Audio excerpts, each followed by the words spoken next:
ஆன்மீக அன்பர்கள் அனைவருக்கும் வணக்கம். உங்களையெல்லாம் இந்த ஆன்மீக சேனல் மூலியமாக சந்திக்கிறதால நாங்கள் ரொம்பவும் சந்தோஷப்படுறோம். நாங்கள் போடுற வீடியோலாம் உங்களுக்கு பிடிச்சிருந்தால் நீங்கள் லைக் பண்ணுங்கள், ஷேர் பண்ணுங்கள். கொளத்தூர் பாபா டெம்பிள் சேனலுக்கு நீங்கள் சப்ஸ்கிரைப் பண்ணுங்கள். இன்றைக்கி புரட்டாசி மாதம் செய்யக்கூடியதும் செய்யக்கூடாததும் அப்படிங்கிறத பற்றி ஒரு சின்ன பதிவு உங்களுக்கு கொடுக்க போகிறேன். ஒரு விஷயத்தை பெரியவங்க செய்யக்கூடாது அப்படின்னு சொன்னாங்கன்னா அதில் பல விஷயங்கள் அடங்கியிருக்கும். அது ஏன் எதுக்கு அப்படின்ட்டு நம்ம கேள்வி கேட்குறத விட அந்த மூதாதையர்கள் சொன்ன வழியில் நம்ம நடந்துட்டு போனோம்னா நமக்கு எல்லா காரியங்களுமே வெற்றிகரமாக முடியும். மனசில் ஒரு நிம்மதி கிடைக்கும், ஒரு சந்தோஷம் கிடைக்கும் அப்படின்னு கூட நம்ம சொல்லலாம். சரி, இந்த புரட்டாசி மாதம் வந்ததுக்கப்புறம் இது ஒரு கடவுளுக்குரிய மாதம் அப்படின்னு சொல்கிறோம். எல்லா இடத்துலையும் இறை வழிபாட்டுக்குரிய ஒரு நாட்களாக அந்த மாதம் பூராவும் அமையுது. இதில் இந்த புரட்டாசி மாதம் நம்ம எதை செய்யணும் எதை செய்யக்கூடாதுன்றதுக்கு நீங்கள் தெரிஞ்சுக்கணும் அப்படின்னா வாங்க வீடியோக்குள்ளே போகலாம். புரட்டாசி மாதம் அப்படின்னு சொன்னாலே அது தெய்வத்துக்குரிய மாதம். அந்த மாதம் பூராவும் வழிபாடுகள் இருந்தாலும் முதல் 15 நாட்கள் பித்ருக்களுக்குரிய நாட்கள். அந்த நாட்களில் நாம் மூதாதையர்கள் இறந்து போனால் நம்மளுடைய மூதாதையர்களை தான் நம்ம அந்த 15 நாளை நினைக்கணும். அந்த 15 நாள் நல்ல காரியங்கள் எதையுமே யாரும் செய்ய மாட்டாங்க. அதுக்கப்புறம் வருகின்ற 15 நாட்கள் நவராத்திரி கொலு நாட்களாக வருகிறது. வழிபாட்டுக்குரிய ஒரு நாட்களாக நல்ல நாட்களாக அமைகிறது. சரி, இந்த நல்ல நாட்களில் இந்த புரட்டாசி மாதத்தில் எதை செய்யலாம் எதை செய்யக்கூடாது, ஏன் செய்யக்கூடாது, செய்யும்போது ஏன் செய்யணுன்றது கேட்க மாட்டாங்க. செய்யக்கூடாதுன்னு சொன்னால் ஏன் செய்யக்கூடாதுன்னு ஒரு கேள்வி வரும்.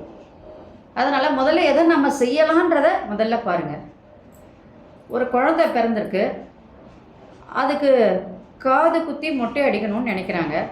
அது அந்த மாதம் 5ஆவது மாதமோ இல்லை 9ஆவது மாதமோ 11ஆவது மாதமோ புரட்டாசி மாதமோ வருகின்ற தருணத்தில் கண்டிப்பாக நம்ம என்ன பண்ணலாம், ஒரு நல்ல நாள் பார்த்து காது குத்தி மொட்டை அடிக்கலாம். இப்போ ஒரு பெண் முழுகாமல் இருக்கா அப்படின்னா அவளுக்கு சீமந்தம் பண்ணுற மாதங்கள் 7, 9, 5ஆம் மாதம் பூ முடிப்பாங்க. அந்த 7, 9 மாதம் புரட்டாசி மாதத்தில் வருது அப்படின்னா கண்டிப்பாக அந்த சீமந்தம் செய்கிற வேலையை கண்டிப்பாக நம்ம செய்யலாம்.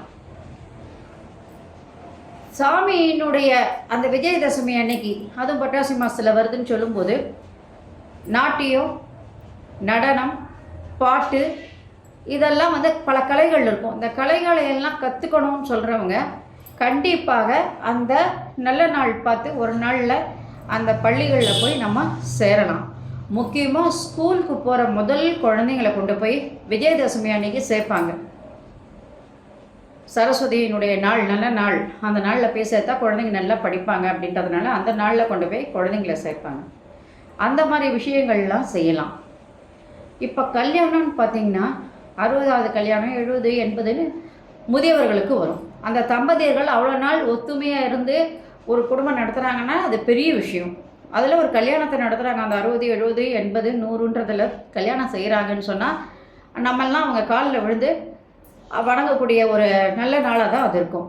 அது புரட்டாசி மாதத்தில் வருது அவங்களுக்கு. அது அவங்களுடைய நேரத்தை பொறுத்து அவங்க அதாவது வயசு அந்த புரட்டாசி மாதம் வர்ற நாள் அவங்களுக்கு பிறந்த நாளாக வருகின்ற தருணத்தில் எப்போ பண்ணணுமோ அந்த மாதிரி ஒரு நாள் வந்ததுன்னா கண்டிப்பாக அந்த திருமணங்களையெல்லாம் கண்டிப்பாக செய்யலாம்.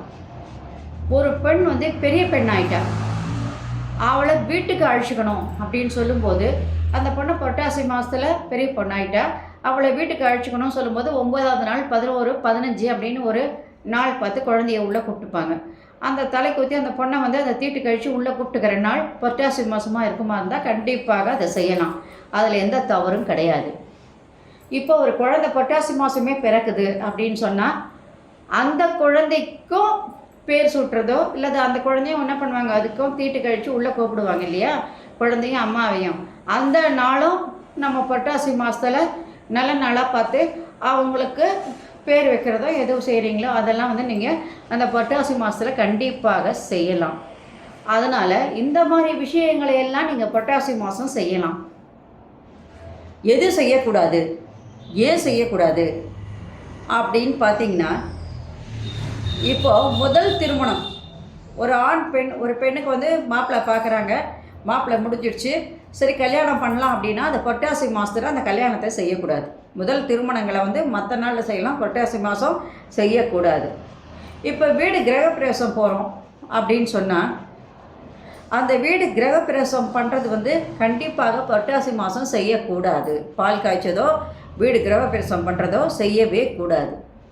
அதான் அந்த புதுமனை புகு விழான்னு சொல்கிறாங்க இல்லையா, அது வந்து புரட்டாசி மாதத்தில் தவிர்க்க வேண்டியது. அப்புறம் மன பூஜை போடுவாங்க.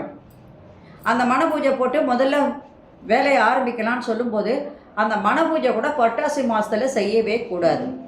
காரணம் என்னன்னு கேட்டிங்கன்னா, அது வாஸ்துக்குரிய மாதமே கிடையாது. அதனால் அந்த மன பூஜை போடுறது கூட புரட்டாசி மாதம் கண்டிப்பாக தவிர்க்க வேண்டும். இப்போ ஒரு வீட்டில் ஒருத்தர் கொடுத்துன்னு இருக்காங்க, தவிர்க்க முடியாத காரணங்களால் அவங்க வேறு வீட்டுக்கு போக வேண்டிய நிர்பந்தம், கட்டாய நிர்பந்தம் ஏற்படுது அப்படின்னு சொன்னால் அந்த மாதிரி நேரத்தில் அவங்க அந்த வீட்டை விட்டு காலி பண்ணிவிட்டு வெளியில் போகிறாங்க.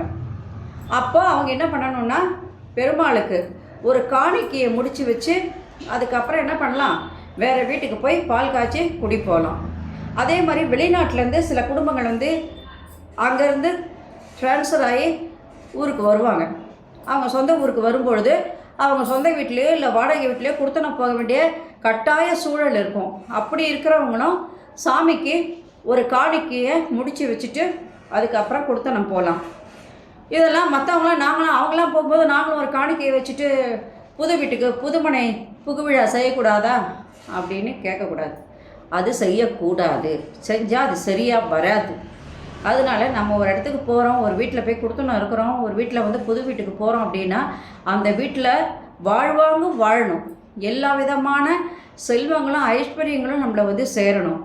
நிம்மதியோடு வாழணும். வாழ்க்கையில் வாழையடி வாழையாக நம்மளுடைய பரம்பரைகள் அங்கே வாழ்வதற்கான ஒரு வாழ்க்கை வந்து வாழ்வதற்கு அந்த இடம் நமக்கு உகந்ததாக இருக்கணும் அப்படின்னு சொன்னால் கண்டிப்பாக எதை பெரியவங்க வேண்டான்னு நமக்கு வந்து ஒதுக்கி வைக்கிறாங்களோ அதை நம்மளும் கேட்டு நடக்கணும். ஆனால் புரட்டாசி மாதம் இதெல்லாம் நம்ம தவிர்க்கணும்.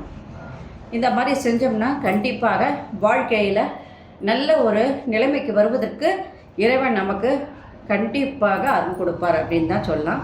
நன்றி, வணக்கம். இந்த வீடியோ உங்களுக்கு பிடிச்சிருந்தால் நீங்கள் லைக் பண்ணுங்கள், ஷேர் பண்ணுங்கள். குளத்தூர் பாபா டெம்பிள் சேனலுக்கு நீங்கள் சப்ஸ்கிரைப் பண்ணுங்கள்.